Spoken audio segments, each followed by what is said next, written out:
Good afternoon, everybody, and welcome. It's our pleasure to bring you a webinar today, I think, of a really pertinent topic as we move into our phase towards the Olympic Games in Rio, and in general in terms of how we continue to operate our high-performance programs here in Canada. It'll be our pleasure to be joined today by Dr. Penny Werthner. Penny's getting ready for her 10th Olympic Games in Rio, is the Dean of my old faculty, the Faculty of Kinesiology at the University of Calgary. Go Dinos. And my name is Dave Patterson, and I will be the moderator for you today. And just to give you a quick introduction to the tool and the system we'll be using today, we're in GoToWebinar. One thing I'll assure you, you can see us. We cannot see you, don't worry. Two, we can't hear you, and that's to avoid baristas and dogs and car noises and what have you. So if you have a question, just look over on the right-hand side of the screen. You'll see a question pane. If you ask us a question there, we will field it for you, and I'll ask that question of Dr. Werthner on your behalf. So if at any point you have a question, we will have a Q&A section at the end, but don't hesitate at any point. If you have a question, go ahead and ask it. We'd love to hear from you. We know this will be a better session with your input and your feedback. So with that, Penny, it's my pleasure to turn it over to you, and we're all, I think I'm speaking on behalf of everyone, looking forward to hearing what you have to say today and learning from your considerable experience and expertise. So, Penny, over to you. Great. Thank you very much, Dave. I'm excited to talk to you, and I certainly welcome all your questions, and Dave will definitely interrupt me if they're pertinent to the actual point that I'm talking about, but I would like this very much to be a dialogue. So if we look at the first slide, just a brief outline of what of how we'll run this next hour is, so I will spend a few minutes talking about Susan Scott's book Fierce Conversations and the theory behind that. I think there's excellent information in that book, and certainly encourage you to seek it out. We will have a booklet for you to receive on the pertinent points, many of which I'll talk about today, this afternoon. And then second part of our conversation will be around, very briefly, around our sport environment and how these pieces around Fierce Conversations fit into our sport environment, because I think it is a unique and pressure cooker of an environment. I think you all know that. And then I will sprinkle in a few case studies, a few examples of issues that I've dealt with that required fierce, strong conversations to make something different happen and for the betterment of performance.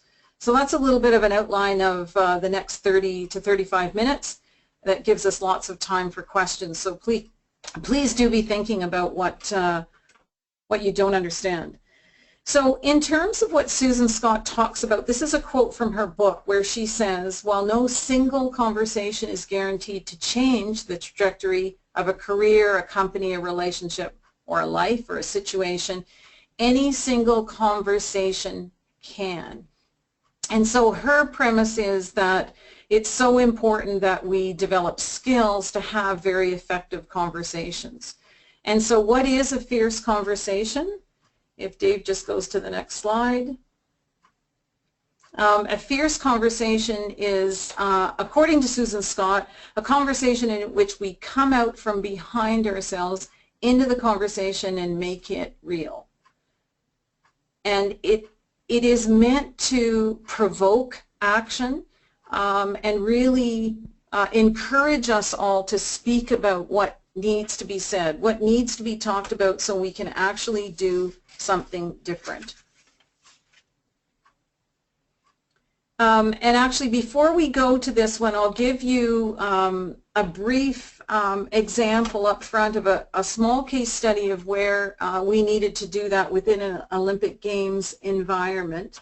So we're in the Olympic Games, and I'm working with coaches and athletes in a sport where the team, a small team, but a group of athletes, is very much expected to be at all the events that the team competes in. So the heats, the semis, and the finals. And the reason for doing that, the sort of belief and values behind that, is that it creates that environment where all teammates are supporting a teammate where they're competing. So a fantastic idea, one that had worked very effective in a number of Olympics, but very much embedded in the culture of that sport. And so one of the athletes that I'm working with and her coach are training at 7 a.m. in the morning. So that means you're getting up, you know, at 6, maybe 5:45. So early mornings, training at 7. There were good reasons for training at that hour, less people in the venue, so higher quality training. And then training again at 1 p.m. And then the event, the competitive part, would run after that. So that's one piece of information. Second piece is that also was an athlete who was competing at the very end of the competitive time for this team. Third piece is no food at the venue. And so the discussion that we started to have with the individual coach and athlete was, you know, if this athlete goes to, trains at 7, goes back to the village, comes back at noon, and then would be there until 7 or 8 or 9 p.m. at night. So very little food consumed, no nap, et cetera, et cetera. And this was an athlete that we were planning and hoping and assuming was going to win an Olympic medal on one of the last days of the game. And so the intervention, the fierce conversation that needed to take place was with the high performance director and the team manager to talk about the concerns around this. So no nap possible in the afternoon, no food, no healthy food anyways. And that what we wanted, what the athlete and coach wanted, was to be able to leave the venue after training in the afternoon, not go to the heats and semis, still be there for the finals and support his teammates. But that was the change in the policy that we wanted to have happen. And it was framed again, so it was a request, it was asked for something different to happen that was different from how the team had set things up, and it was framed in, this is what's going to enable this athlete the very best chance to win an Olympic medal. So while that discussion was very difficult, it was very clear, and it was really stating what we needed to have happen. And while you know, initial parts of that conversation were difficult in the sense of, you know, this is a change from what we've done with the team when we kept coming back to this will enable a medal to happen. In the end, we were able to make that change happen, and I'm happy to say in the end that athlete won a silver Olympic medal. So that's one small example just to set up what we're going to talk about in terms of how it would have been a lot easier, I think, to not have that conversation, but while we can never say what might have happened, I'm quite convinced that that intervention was necessary and glad that it was successful, and as a result, an Olympic medal happened. So just to sort of set up what we're talking about, and I'll come back at the end with another case study in a sense of what needs to happen or what has happened from my experience at Olympic Games, and happy to give you others if we have time, but certainly happy to answer questions as well on how difficult having a fierce conversation is, but how important it is. So if we also then think about fierce leadership, because of course those of you in HPD positions or CEO positions, you are in leadership positions, as of course are our coaches.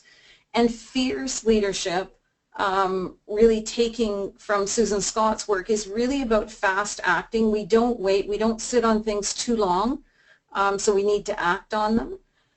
It's really about encouraging relationship building as well as being task oriented. So my example of, we had a need, we expressed it very clearly, but we're also still trying to have that relationship with the rest of the team so we're not creating havoc there.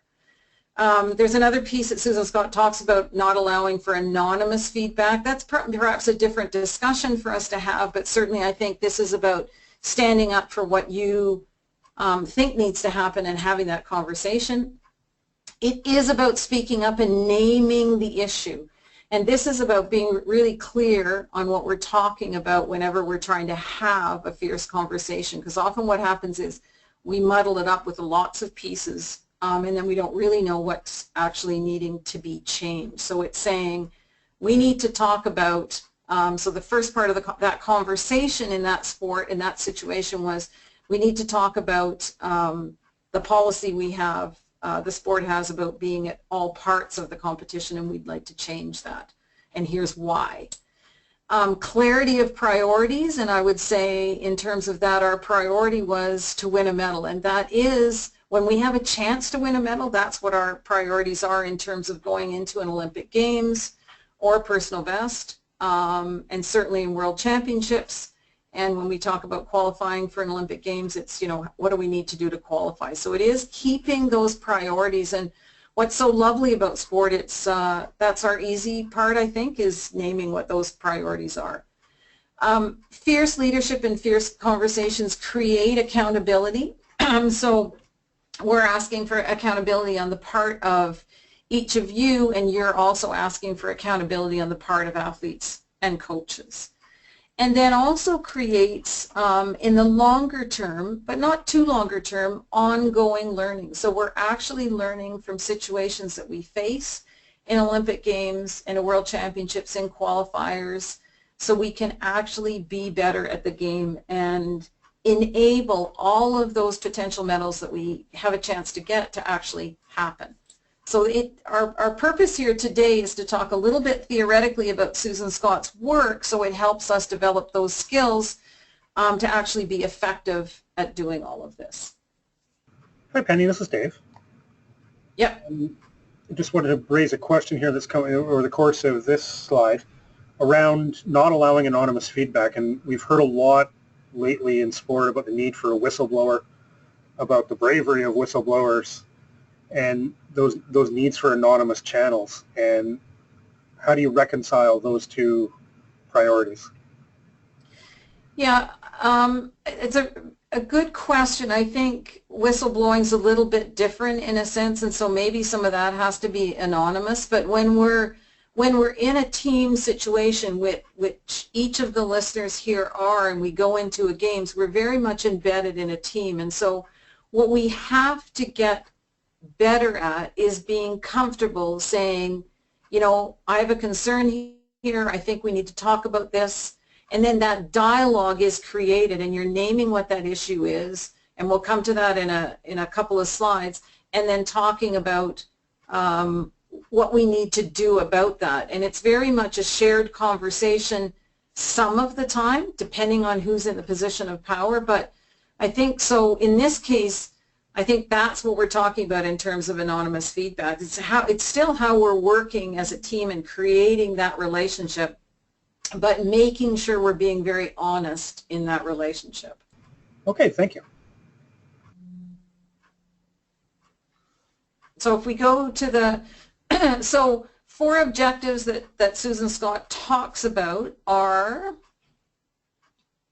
you know, interrogating reality, so, and provoking learning, you can put them all up there, Dave, tackling tough challenges and enriching relationships. So interrogating reality is really questioning what we're doing and why we're doing it. So in this case, if I come back to that example that I've given you, it was, this is what reality is, but we actually need to change it in order to have a better performance. And that's a strong argument we made based on performance, and in essence enabled that to happen, because I think the people on the receiving end of that dialogue, when it was framed in this is what's going to help win a medal and this is what this athlete needs, then they were very willing to listen to that argument and then enable that change to take place, because it certainly takes 2 in that conversation. Provoking learning, what Susan Scott means in that is that every time we're having a conversation, we have the potential to actually learn and be better at what we do. It doesn't always happen, but that is that sense of when we do this, we're actually enabling or provoking that learning to happen. In number 3, when she talks about tackling tough challenges, I mean, this is the piece that we often, and many individuals worry about conflict, and it's not fun being in a conflictual situation, but it is what happens for all of us when there's more than 2 people together. Conflict is inevitable, and we certainly have lots of small things that happen through an Olympic Games, through a World Championships, through a qualifier that challenge us. And so we need to be prepared to tackle those tough challenges. And there's real skills to doing that I'm sure many of the listeners have. I think we can always get better at them, because for most of us, our tendency is to sort of run away from that and sort of hope it goes away. And I would say even in daily life, usually conflict doesn't go away, it just gets worse if we don't address it. And then the fourth piece she has in terms of her major objectives are, are to enrich relationships. So we're not trying to, when we resolve conflict effectively, we're not trying to destroy relationships, we're actually trying to create better relationships. And I think, again, if I come back to that example, we actually created a better relationship. That doesn't mean that in that day after we had that, maybe 2 days after, maybe even until the performance happened, that there wasn't still some question on the part of the HPD and the team manager thinking, was this the best decision? And you know, when we make decisions, we don't always know. But based on what the athlete, the athlete was an experienced athlete, knew what he needed. The coach was well respected, so I think we made the decision based with the very solid information. And of course, in the end, succeeded. And of course, I'm only going to give you examples where we succeeded, but I can probably think of ones where we perhaps didn't. But so those are Susan Scott's 4 objectives around why we need to learn how to have those difficult conversations, those fierce conversations.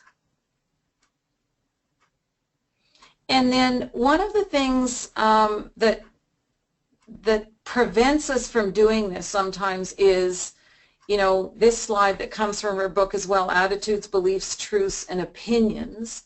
So if we, you know, beliefs around this doesn't work or no one ever listens to me, attitudes around that, an opinion of, you know, I don't know if I can do this or I'm not very good at it. Those, you know, in any conversation, we filter things based on our previous experiences, and that's a piece we each need to understand.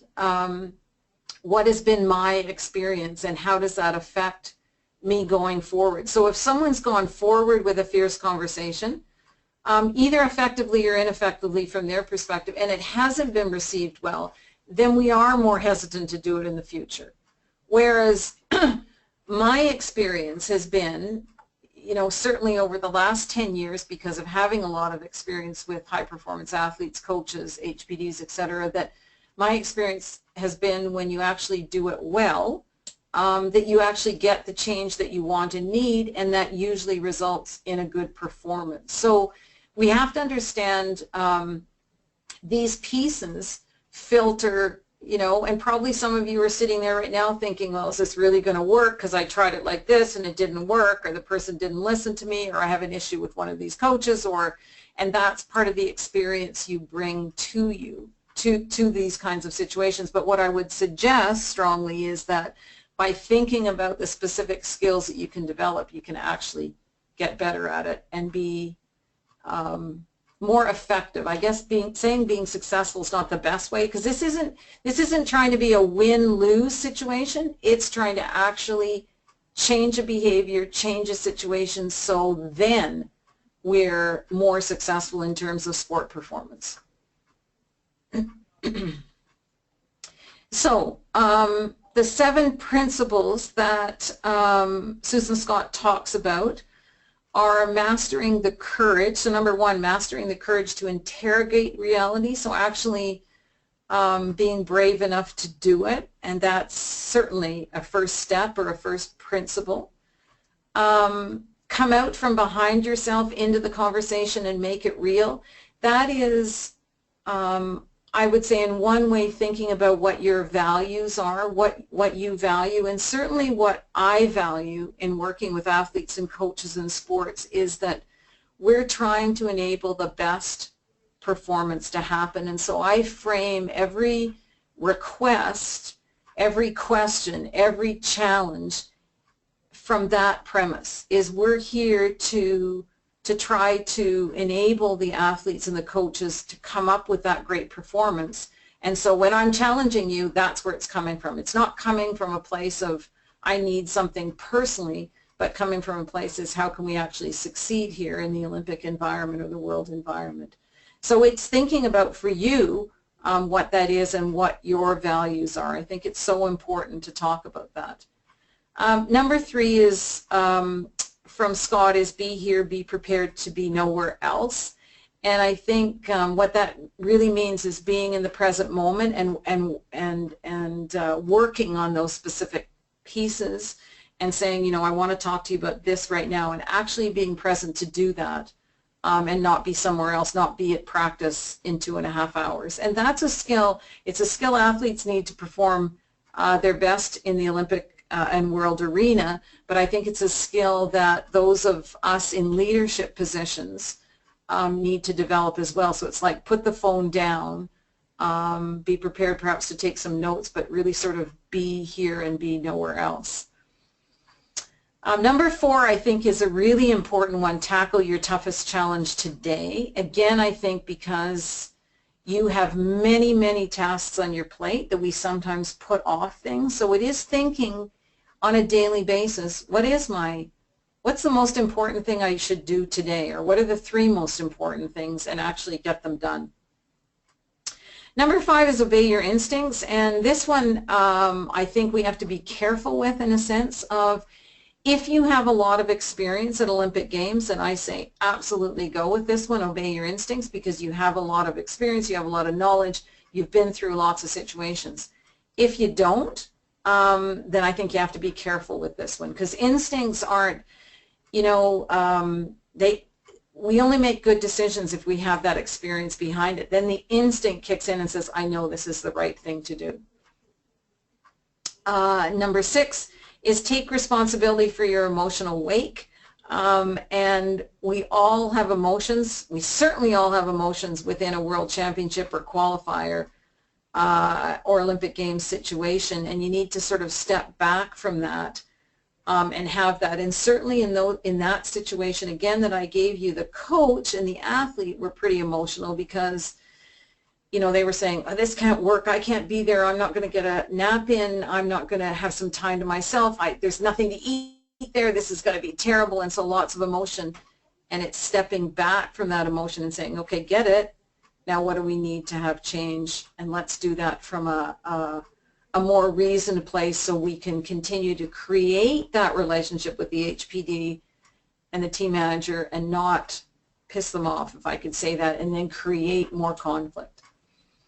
And then number 7, also really important, is let silence do the heavy lifting. And this is probably a very difficult one for most of us, where sometimes what we need to do is ask a question. So when that athlete and coach came to me, I said, so tell me about this, and that's asking questions, but then it's also not speaking and just being quiet to actually hear all the pieces before you start to move forward at any kind of decision. And silence is a pretty hard thing for us to do in terms of having conversations, because we always want to be coming up with the solutions and here's what we can do. And sometimes we need to just step back, reflect a little bit, listen and gather some information. And sometimes when we do that, the other side speaks a little bit more and we actually understand it much more deeply and then can more accurately make a decision. So number 7, in letting silence do the heavy lifting, is quite important. Okay, so just cognizant of time, Dave, how are we doing? So in terms of mineral rights, it's a term, it's a term that she uses in terms of right now, what's the most important thing you and I should be talking about. So it's naming that issue, being clear on that. What's the current situation? If nothing changes, what will happen? And so again, coming back to that example, what I said was, you know, I'm really concerned about performance if we don't do something different, and I totally understand and respect the premise the team's worked under, but here's why it needs to change. What's the best outcome? Winning a medal, and then we commit to something different. So those are actually, you know, I would argue those are actual skills. naming the issue, not talking about 50 things at the same time. Here's the one thing I want to talk to you about. Here's some information. You know, what do we need out of that? And then what do we actually want to change? So important skill piece there on that slide, I think. And then, you know, when we think about making effective decisions, this is again from Susan Scott's book, but I think, you know, you as HPDs and high performance directors and executive directors and CEOs, you can make lots of decisions and act on them without any conversation. And then there's two other pieces she has in here about act on it but report back. Make a decision but report on it before you actually act, and then make decisions jointly. And I think within Olympic Games, you know, lots of decisions need to be, well, perhaps some within the games could be the first part, make decisions and act on it. I think within a games situation, it can be done jointly, and certainly leading up to a games, it should be done jointly, where you're having lots of conversations with the team going to the games and you're making those decisions as a team. And a case study I'll tell you about, we did that and then changed something. So,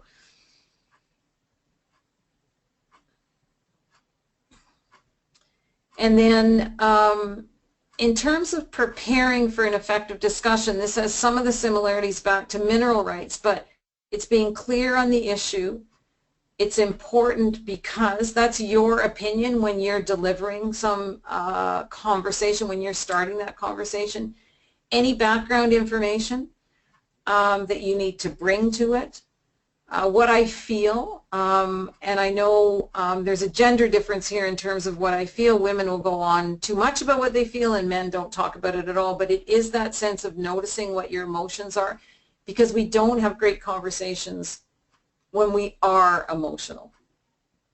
The best outcome piece would be, the best outcome is, what do I need when I'm delivering that? And then it can also be, what do I need from the group? If we're doing a joint decision, do I need support? Do I need other solutions? Do I need a critique actually of my decision? And that puts you out there as vulnerable. Certainly if you're in a leadership position saying, here's what I think we should do in the 3 weeks we're at the games, but let's talk about, let's critique it and think of all the pieces that might not work in that, so we're actually in the end making a best decision. And then asking questions and listening for that feedback. And that's where you would set this piece up. If I think about you as an HPD and some decision leading into a games, you could set this piece up and then throw it out to all the coaches that you're talking to or the group of athletes and say, you know, so how should we move forward here? And you're actually listening to those responses. And if we move to the next slide, I think the piece that we struggle with in terms of listening and asking questions and then listening is when we're actually listening, so we've put out that piece, we're listening to understand and not to respond immediately. And we struggle with this because listening to understand does not mean agreement. So if I say to you, here's how I think we should run the training camp prior to the Olympics, boom, boom, boom, all sorts of information, let's talk about that. I want to hear what you say, but if I'm in the leadership position as you are as an HPD or CEO, it doesn't mean that you're going to necessarily agree with everything said, but you're going to hear it all. And then you're going to come back with, and here's why we're going to do this part of it, and here's why we're not going to do this part of it. And then you make a decision. So it is important, it is really important to listen. It is sorry, I'm going to back up. It's really important to set the premise with the skills we talked about. It's then really important to listen, and then it's really important to come back and say, here's why we're going to do this part and not this part, or maybe we're going to do it all depending on the context of the situation.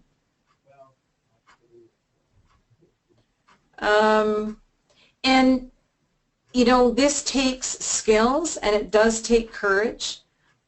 It's preparing yourself. Again, it's clarifying or naming or being consistent and concise and specific on an issue at a time.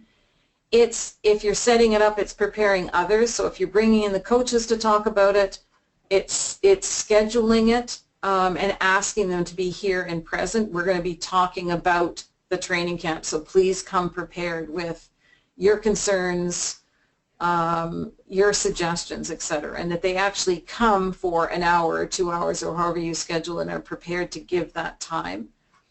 You have that conversation.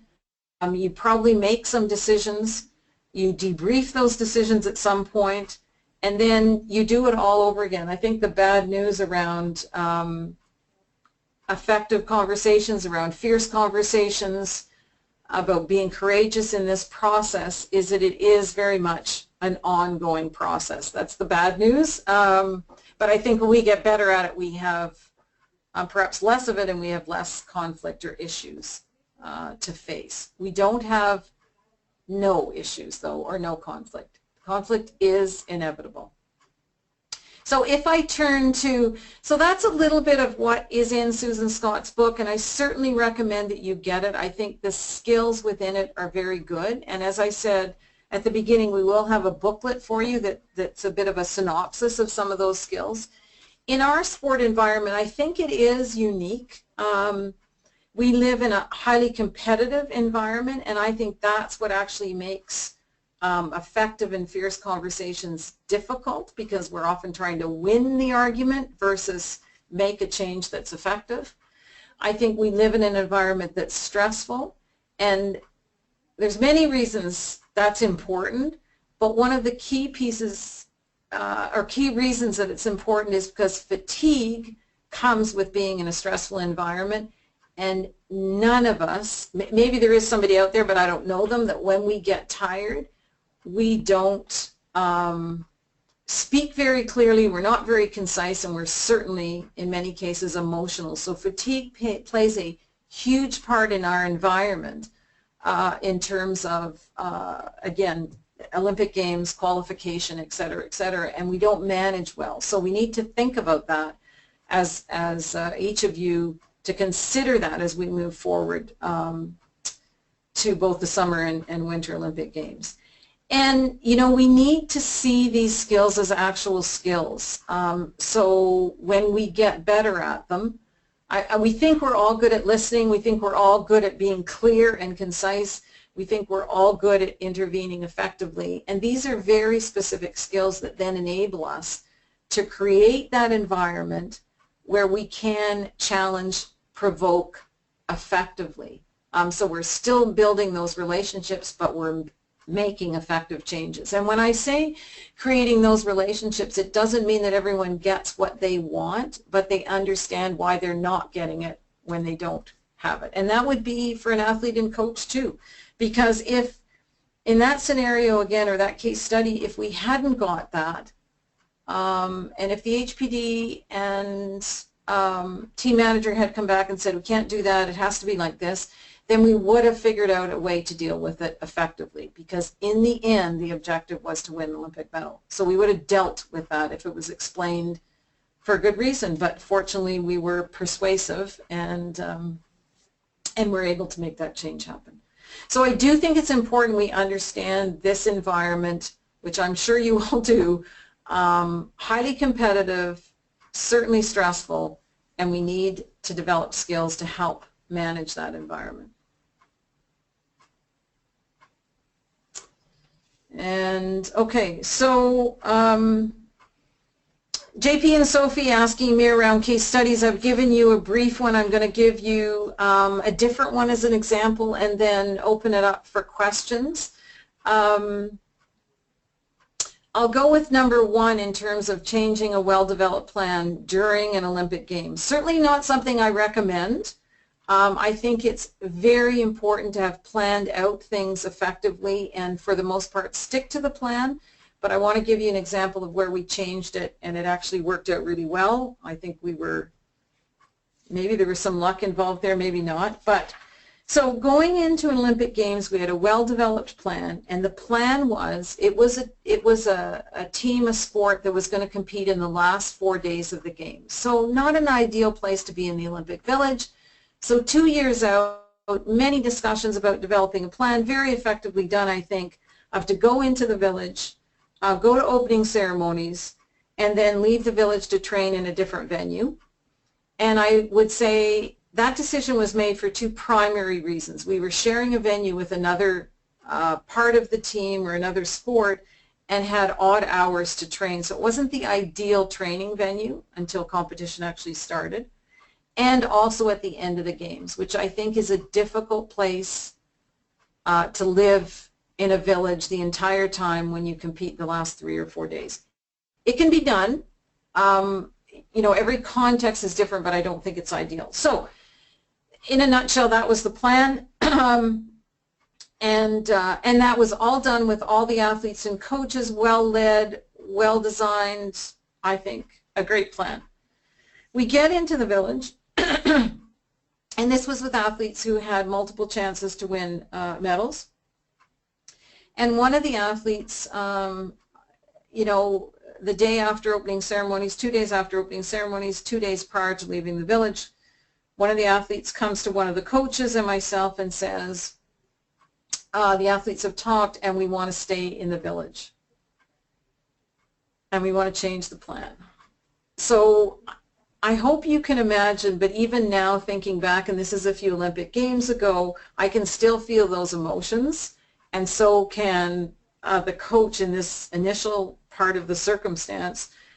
Unbelievable emotions in that, you know, what the hell, we spent so much time developing this with you, so lots of emotions, and not positive, shock, anger, pissed off. And so we step back from that emotions. I said, okay, let's think about this for the next 12 hours. And in that process, then that coach and myself met with the athletes and said, why? Give us reasons you want to now change what we have planned for 2 years.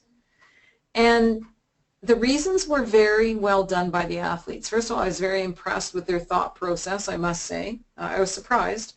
But the argument in it concisely was better technical training on the venue, understanding the difficulties of the venue, but better than where we would go to.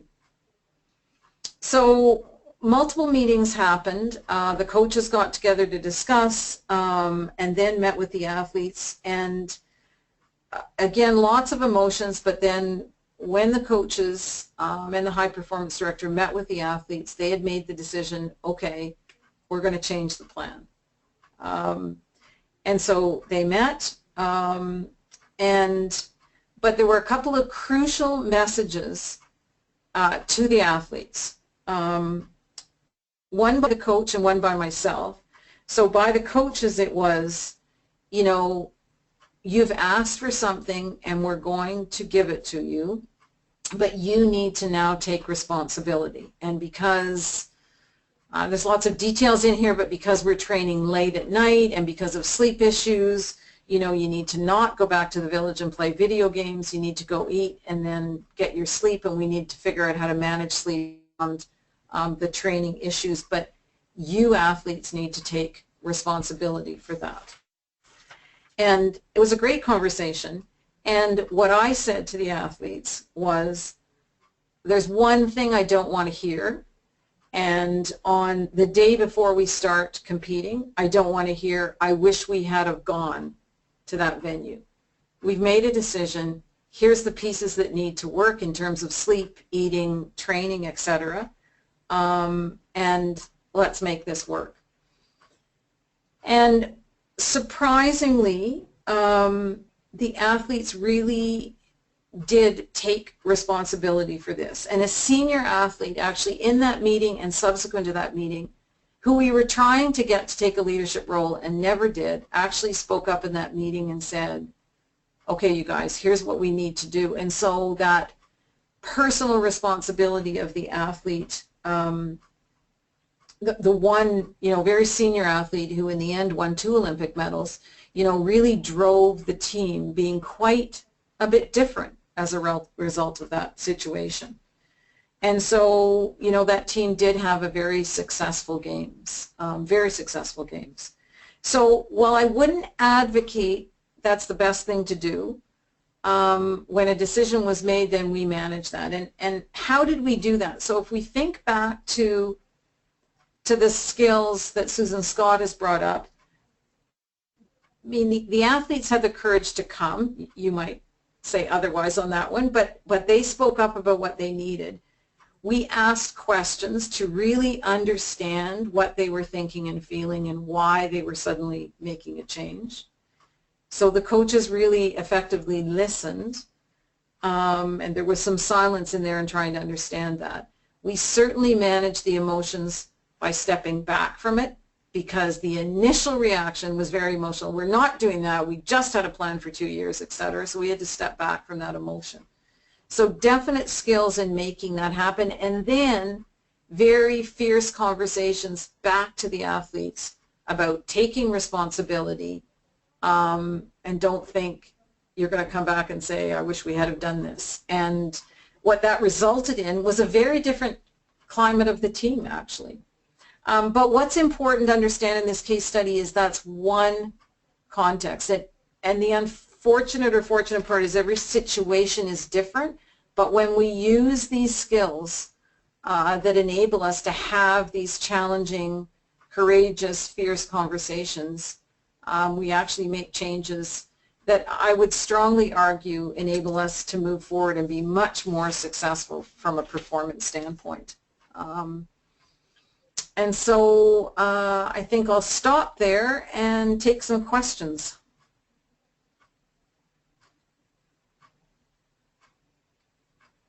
So Dave, do you have a question for me? Yeah.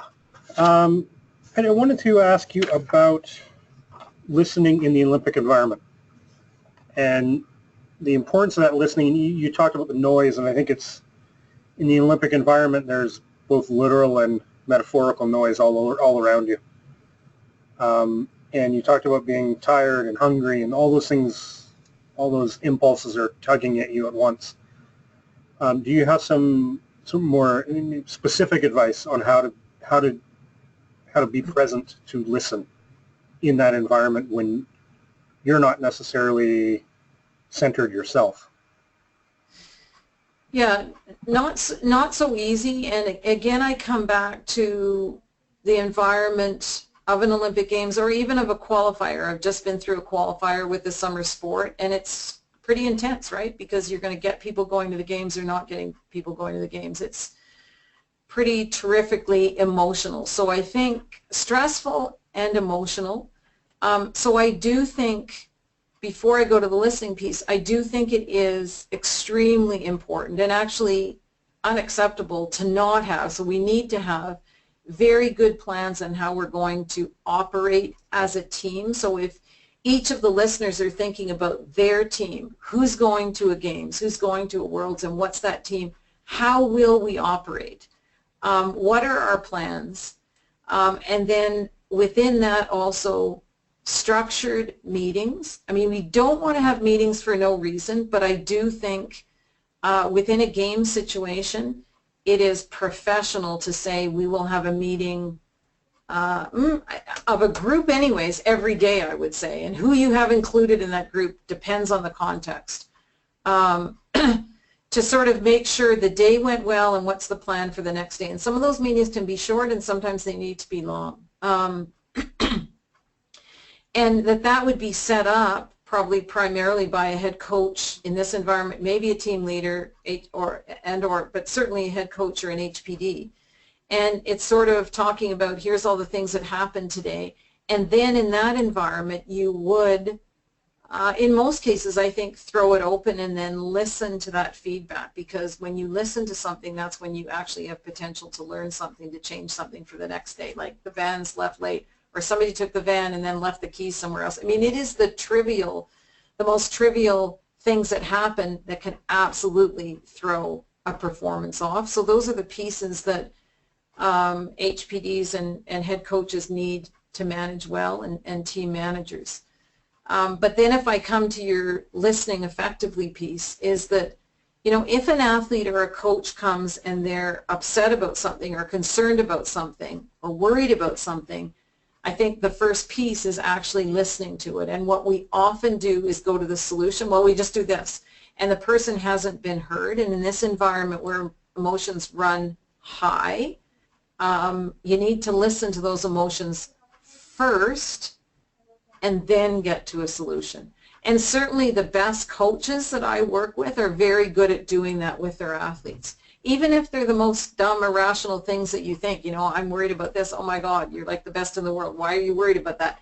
If they're worried, they're worried. So how do we hear that first and listen to that and then come up with a solution?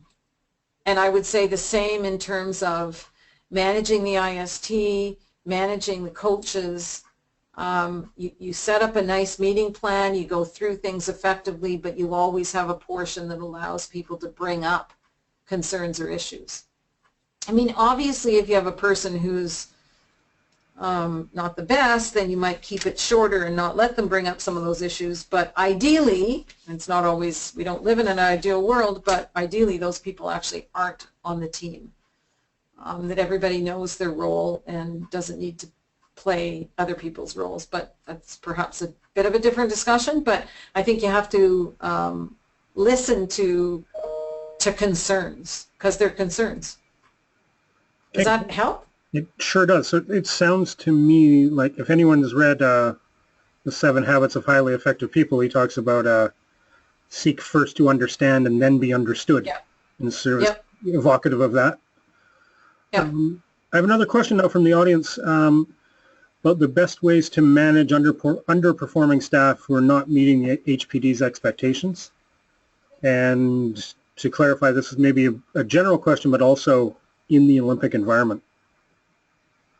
Yeah, so ideally they're not there at the Olympic Games, but unfortunately they always seem to be there. Again, this is a really important piece of a fierce conversation, of the premise of fierce conversations, is it needs to be addressed. And so how and when you do that, that's the million-dollar question. And I can give you an example of where I was in a situation with a team in a team sport, and one of the team members was underperforming. And so in discussions with the coach and sort of the captain of the team, the decision was made to not address it, not address it, not address it, which actually in this circumstance, in this context, turned out fine, and then it needed to be addressed. And was that hugely difficult? It so was. Were there tears involved? It was a women's team, so yes, there were. But what was fantastic about that was then the coach went out with that player and actually practiced some of the skills that weren't working so well and needed to change. So I would say, and I actually said this to the team at the end of that games because they won an Olympic medal, you know, you need to recognize that your teammate, while she was extremely hurt by that conversation, because nobody likes to be told you're doing a crappy job, which was the case, is she actually stepped up and changed something, and she actually played differently. So the question always, or probably one of the most difficult things, is the timing of the intervention. And while I probably might have intervened much sooner, I respected the coach and the captain saying, let's leave it for a bit, see if it changes. Let's leave it for a bit. And they were still winning games, so it wasn't impacting well, it was still impacting performance, but it wasn't impacting the outcome yet. And then, you know, as we got later in the game, something needed to change. You need to be, I mean, these conversations need to happen. So I can give you another, I always have to be careful with my examples that you know, we had a difficult conversation with an IST member about a behavior going into a games. We named it and talked about it with the whole team going into the games. Is here's the deal, we're going to win medals from the beginning of the games to the end of the games. Everybody gets to celebrate, but nobody can get drunk because we got to be good at the end of the games as well as at the beginning of the games. And you might think, oh my God, people are getting drunk. Well, yes, they were. And so that person, individual who we were, and that was a group intervention in a sense, that person actually changed their behavior, but somebody else actually had an issue with that. But it was easier to address in that circumstance. And I know I'm being a bit vague on that one. Long story short, you have to intervene. You have to have that conversation. And these skills, allow you to do that in a respectful and in a way that will actually change behavior, which is what you want. You want the behavior to change and not create more conflict. Okay, thank you. And I have a question about one of the points you brought up earlier, Penny, was about managing your emotional wake. And it seemed to me that anyone who's married and or has kids knows that this is harder than it sounds. So do you have any sort of specifics or strategies someone can implement around that? Well, I think it's really understanding that you can't be effective with these skills when we're hugely emotional. So there's many circumstances where I've said to someone, you know, when you get your emotions under control, we'll discuss this. So it's stepping, and if it's you, so let me just take it to, you know, if I'm emotional about something or a coach is emotional about something, or an HPD it's like stepping back from that. And whether that's stepping back for 10 minutes or whether it's stepping back for half a day or whether it's stepping back, you know, until tomorrow, that needs to happen. So you've reflected a little bit, you've thought more rationally about what needs to happen, and then you're able to use these skills. So for sure it is not an easy thing to do. And the first step is actually recognizing that you're emotional. So certainly in the work that I do with athletes and coaches, I mean, part of my job is to listen to those emotions, but it's then to calm them down and to think a little bit, to hear them, because they have to get them out, but then to sort of step back from them and say, okay, what are the possible solutions to this? What can we actually do? And you can't do that piece from an emotional place. I don't actually think anyone can.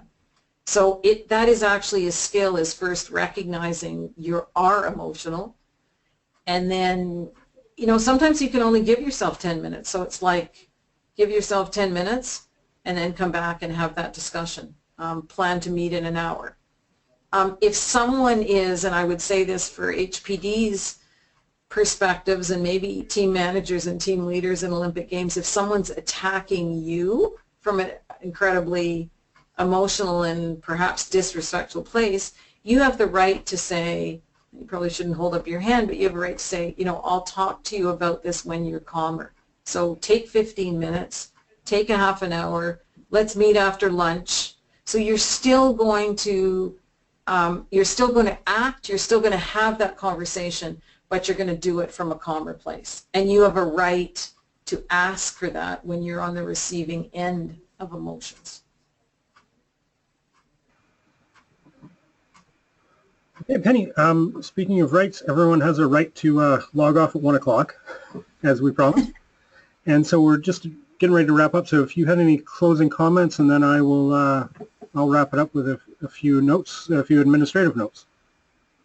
Okay, well, I would just finish by saying I wish everyone the best at the Games, and I think that if you can take the booklet that COC will be sending out and really have a good read of it, and reflect on what you think you're already good at, and perhaps one or two things that you actually think you need to work on to be better, and really commit to that, I would say would really help each of you going forward in a Games situation.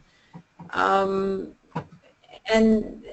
finally, it is important to have those conversations. I mean, Susan Scott's written a great book, and I think it's important to recognize that conversations need to happen. When there's an issue, when there's a conflict, it actually doesn't go away. It just goes underneath, and people talk to other people, but it's still there. So it is important to become more comfortable in dealing with those. And it's not easy. I don't think it's easy for any of us. But happy to help further, and really encourage you to do that.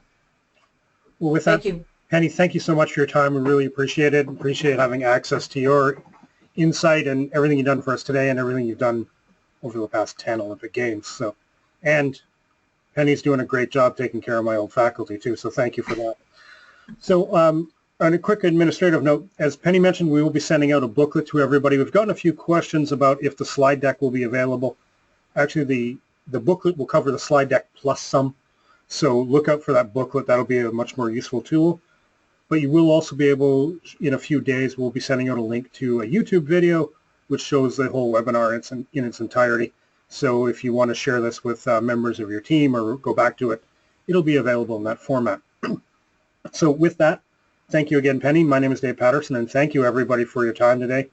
We appreciate it. We hope you're able to put these tools to good use. And if you have any questions, of course, never hesitate to ask. Have a great day, everybody. Thank you for your time.